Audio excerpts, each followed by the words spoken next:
¿Es posible crear nuestra realidad? Para eso tienes que tener tiempo, que es lo que no tiene tiempo esta sociedad, que vive ahí con prisas, ¿no? ¿Podrías saber cuántas empresas tienes en la actualidad de inmuebles?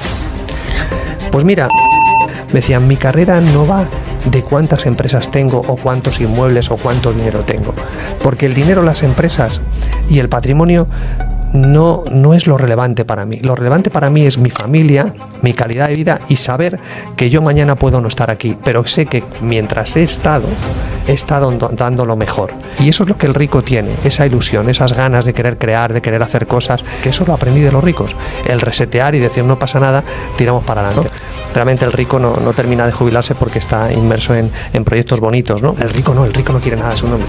Tiene 1.000 euros, 2.000 euros, 500 euros. Todo lo demás lo tiene a nombre de sociedades distintas. Bitcoin le puede facilitar la vida en muchos sentidos.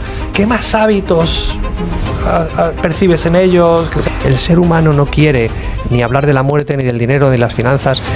Tú te vas a un sitio y rápidamente ves quién es rico, quién no es rico, simplemente por su comunicación no verbal y por cómo maneja los tiempos. Si te levantas a las 7 de la mañana y te acuestas a las 11 de la noche y estás repitiendo el día, haciendo un montón de cosas, eso es una desgracia, porque con esfuerzo se puede lograr todo, con trabajo, con no sé qué, y no es exactamente así. ¿Y cuál es la definición de éxito entonces para ti? Pero al final, para mí, rico o feliz o quien tiene éxito es esa persona que sí, realmente es feliz por dentro y por fuera, ¿no? Independientemente de lo que tiene, que lo importante es la mentalidad. ¿Cómo evitas la fiscalidad? Pues muy sencillo. Tu ex, con un buen abogado, te puede destrozar.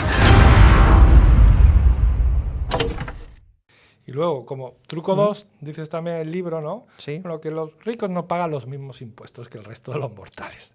De hecho, haces referencia a un truco que es, por ejemplo, el ITP reducido, que es el impuesto de transmisiones patrimoniales.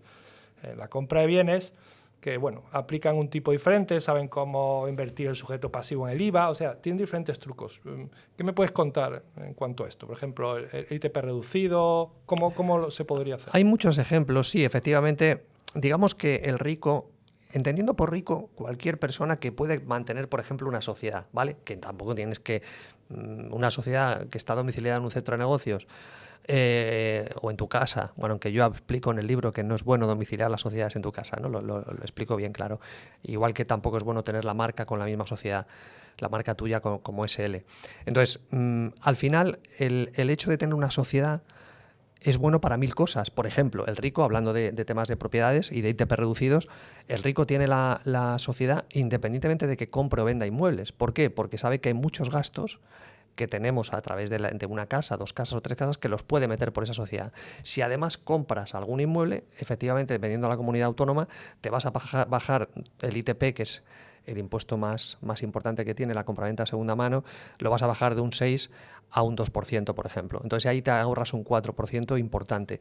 Si tienes un buen fiscalista, pues igual puedes hacer un montón de cosas más. Por ejemplo, tú vas a hacer una compra, un contrato típico de compraventa de una vivienda nueva, y si tú no lo quieres escriturar porque lo vas a vender a un tercero, ¿cómo evitas la fiscalidad a plazos? Pues muy sencillo, cambiando el tipo de contrato, no haciendo un contrato de compraventa. Tú hablas con el promotor y lo que haces es una entrega a cuenta donde tú estás haciendo una reserva. Entonces, al final hay muchos trucos como este del ITP reducido o la inversión en sujeto pasivo, que lo has comentado tú brillantemente, donde hay mucha gente que podría aplicar la inversión de sujeto pasivo si tiene, por ejemplo, una empresa que se dedica pues a la compra y venta de inmuebles.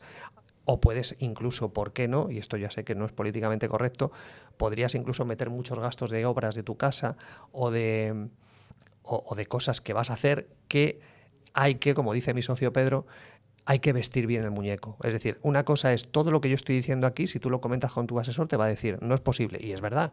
Pero ¿cómo es posible? Vistiendo bien el muñeco, haciendo las cosas bien.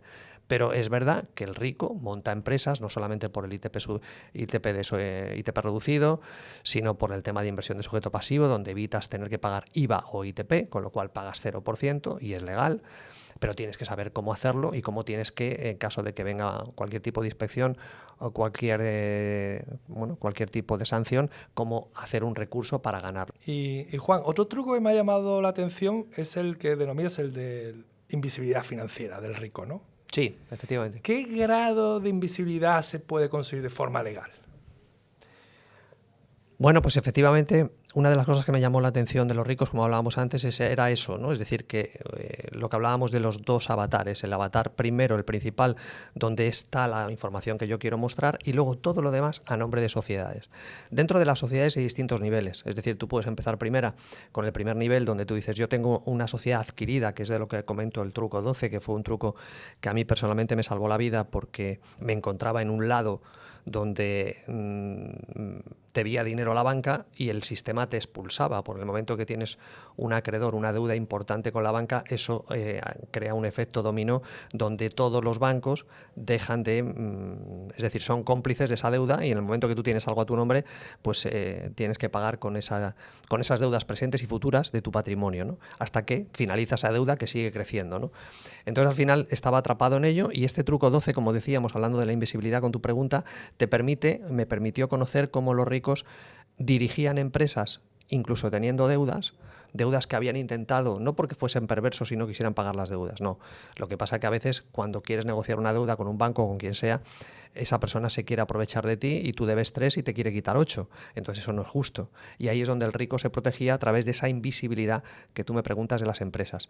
Por supuesto que esa invisibilidad tiene, lógicamente, fases, como decía. La primera puede ser esa, donde tú tienes una empresa que has adquirido, no que has creado, que es inactiva, y donde tú puedes tener un 80 y un 20%. Ese sería el primer nivel. El segundo nivel es cuando tú ya tienes menos de un 25% para no aparecer en la acta de titularidad real. Otro nivel mejor. El tercer nivel podría ser, o de hecho es, cuando tú, esa empresa que tú tienes adquirida, es la que compra participaciones de otra adquirida, con lo cual ya no hay una persona física detrás. Por lo tanto, es otro nivel más de invisibilidad. Y luego ya los últimos sería cuando esa segunda empresa que hemos dicho, la primera a nombre de persona física, la segunda a nombre de personas jurídicas, pues participa de otras o adquiere otras empresas también internacionales. Más allá de lo que es el trust y otras figuras que existen, muy, muy importantes, sobre todo en Europa, para que esa invisibilidad sea total, ¿no? Entonces, aquí esta es una de las mejores maneras y formas, porque si tú o yo tenemos deudas en esas empresas adquiridas que acabo de comentar, cualquiera de ellas, pues te permite que ese patrimonio sea intocable. Luego hay trucos también muy interesantes donde tú tienes que saber que al ser 2 o más de 2 los titulares de esa sociedad, en caso de que vayan a por uno de ellos, pues el otro tiene un derecho de tanteo retracto para comprar sus participaciones antes de que se las embarguen. Entonces, hay muchos trucos durante el camino que permiten que la persona que se vea amenazada pues pueda no perder su patrimonio, ¿no? Pero digamos que eso es lo que yo aprendí de los ricos, precisamente cómo la responsabilidad la cedían, porque si tú, por ejemplo, directamente eres quien tienes todo a tu nombre, ¿qué pasa? Que la responsabilidad es tuya de todo. Entonces, si tú tienes un inmueble que vas a alquilar o tienes un negocio, ¿no? Luego hablaremos de los autónomos, pues al final tú eres responsable de todo. Entonces, si un cliente te denuncia o un acreedor te denuncia o un banco o quien sea, vas a tener que responder tú. Mientras que si es una sociedad, si el administrador ha actuado de forma lícita, pues ahí tienes una escapatoria muy grande para evitar cualquier problema que se desmadre, ¿no? Entonces, eso es lo que aprendí: responsabilidad, protección, rentabilidad, y eso es lo que hace que el rico prefiera siempre ese anonimato, esa invisibilidad que tú preguntabas. Claro. Invisibilidad y también privacidad, ¿no? Porque sí. El rico, por lo que leo, domina su ego, ¿no? No es de enseñarse ese deportivo que se ha comprado, intenta enseñar el registro mercantil, mira cuántas sociedades tengo a mi nombre, ¿no? Intenta un poco minimizar eso, ¿no? Eso es. Ese grupo de ricos que yo hablaba es la antítesis de ese estereotipo de otros ricos que salen y aparentan. Ese no me interesa porque ese tiene todas las papeletas para que al final tenga problemas, ¿no? Con el fisco o con quien sea, ¿no? Yo en el libro hablo de 3 lobos, que son Hacienda, Seguridad Social y Banca, pero no tenemos que ver estos 3 lobos nada más. Cualquier persona, tu ex, con un buen abogado, te puede destrozar. Entonces es bueno que tú conozcas estos trucos, porque puede ser un vecino que dice que tú le rayas el coche, o que puede ser quien sea y va por ti. Entonces, ¿cómo lo tienes blindado ese patrimonio, ¿no? ¿Cómo lo tienes bien? Esa privacidad que tú dices. Tú puedes conducir un Ferrari, pero ¿cómo está ese Ferrari? ¿A nombre de quién? ¿Lo has orquestado de tal manera que no aparezcas tú como propietario? Es decir, ese tipo de privacidad y de invisibilidad es lo que del rico me llamó la atención, porque yo no descubría lo que tenía hasta que me hice muy amigo de ellos al cabo de los años. Mientras tanto, podrías decir que es una persona cualquiera y corriente. Sin embargo, tenía 500 veces más patrimonio de los que pueda tener aquí un montón de gente que vive en Marbella, por ejemplo. Pero eso tú no lo ves y no lo sabes, porque no quiere que se sepa y tiene mecanismos para que tú no lo puedas averiguar. Y eso es lo que he trasladado yo en los libros, esos mecanismos sencillos para que la persona de a pie, independientemente de lo que gane, pueda empezar a imitar esos movimientos y si le gusta la privacidad, como a ti y a mí, pues pueda empezar a hacerlo de esa manera, ¿no? Claro. Vamos, que un rico no se daría de alta como autónomo, no facturaría como autónomo, ¿no? Por lo que veo, ¿no? Puede facturar como autónomo porque se lo dice su asesor, pero seguramente facturará un 3% o un 5% de todo lo que gana. Eso es así. El otro 97 o 95% lo hará de otra manera. Ok.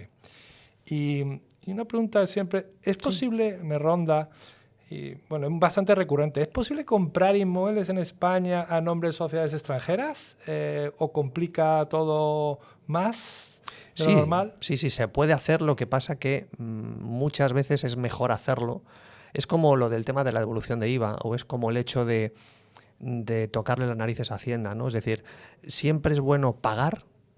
Hay mucha gente que va a decir, no, es mejor no pagar, no, es mejor pagar y hacer las cosas muy bien, que el hecho de intentar, como tú dices, la gente que se va a Andorra, la gente que monta empresas fuera y sin embargo sigue siendo residente aquí. Entonces, si tú estás haciendo operaciones inmobiliarias y tienes las empresas fuera y estás haciendo esas operaciones y al final se descubre que hay una vinculación contigo, pues ahí te pueden acusar de que efectivamente no se están haciendo las cosas bien, o que no es que no se estén haciendo bien, simplemente que Hacienda quiere siempre su parte y tienes que darle esa parte. Por eso muchas veces el rico, como tú bien sabes, compra un inmueble en 50.000, lo tasa en 150.000, un terrenito, y ese inmueble se lo da a Hacienda para pagar unas deudas. ¿Por qué? Porque quiere que al final todos ganemos. Hacienda se queda con ese activo y él se queda con ese dinero, por ejemplo, de esa deuda que eran 80.000 y le está dando un activo que vale 150.000 según tasación oficial, pero que a él le costó 50. Pues ahí gana Hacienda, ganas tú y ganamos todos. Lo mismo con la banca. O sea que al final el rico lo que hace es intentar que todas las piezas las mueva de forma magistral para que, si se puede comprar, y de hecho compramos nosotros inmuebles con empresas extranjeras, pero también tenemos empresas aquí. ¿Por qué? Porque queremos hacer las cosas bien y que al final no haya ningún problema con ninguna de ellas, pero sí se puede. Sí, porque la verdad que con todo esto, y a nivel las diferentes jurisdicciones que existen, se ve mucha doble moral también, ¿no? Por ejemplo, ahora con el tema de doble moral entendido, por ejemplo, Estados Unidos, ¿no?